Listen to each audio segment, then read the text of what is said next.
What's up, everybody? Steve Coyne here. Thank you for joining me on today's video, how to lift and press a keg. Okay, so there's a couple things that are going to make or break your success with getting a good keg press. Now, the first thing is to make sure that the keg is as close to your body as possible when we're lifting this off the ground. Now, the easiest way to do that is to create an angle with the keg. So we're going to lower towards 45. There's going to be a level and degree of variability depending on your height, your limb length, things like that. But in general, we're looking to stagger the keg and our hands. So now when it's angled down, I can get my feet out wide. I can create a hinge position like a deadlift to be in a nice strong position to lift this up. So by staggering the hands, I mean we're going to have one down in the handle here and one on the bottom end. Now, if we do this right, we're going to create a straight line through the balls of our feet and the center of this keg. So we're going for that deadlift here, nice strong grip, chest up, just like so. Now, when it's lighter, you are going to be able to just row that keg in from the ground, but that's going to be a compromising position for your biceps and just general body tension and tightness as the kegs get heavier. So I do recommend always practicing that deadlift up, even if it's light enough for you to just row in, okay? Now, once we get it moving off the ground, we want to go to our lap position. For me, since I start my feet out wide, I'm only 5'8".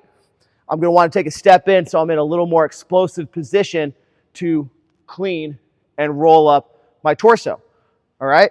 So that's something you can synchronize with practice. So here, there, and I'm also bringing this bottom hand in, getting the keg a little more perpendicular to my body at the same time. So watch my right foot and my right hand step in, just like so. Now, once we're here, I'm going to look to roll up what I call the inside lip, the top lip, up my torso and get this onto my shoulder with my head out of the way. If we do this correctly, we're going to get the keg to rest on top of our shoulder. We're going to have our head out of the way, and all we have to do is just a little bit of a press up, okay? Since it's already going to be pretty high, our hands will be in great position just to get a little press. Of course, if you need to adjust your feet for a push press, boom, easy peasy. That'll be no problem if it's resting directly on top of your shoulder. So what does that look like?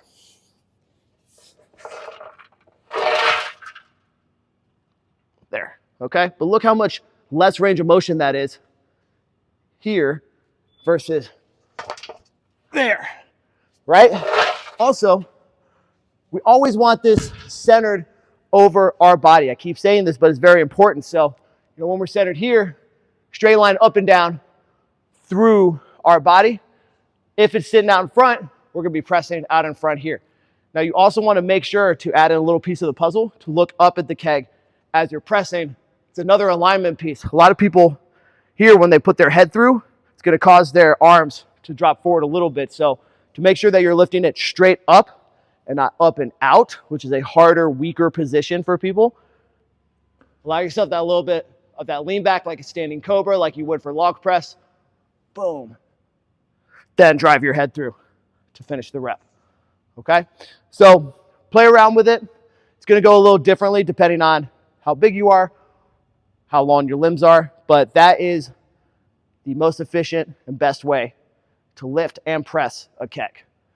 For more Strongman content, subscribe to my channel. If you have any comments or questions, drop below or shoot me a DM on any of my socials. Thank you. Train hard, stay smart, have fun, and have a championship day.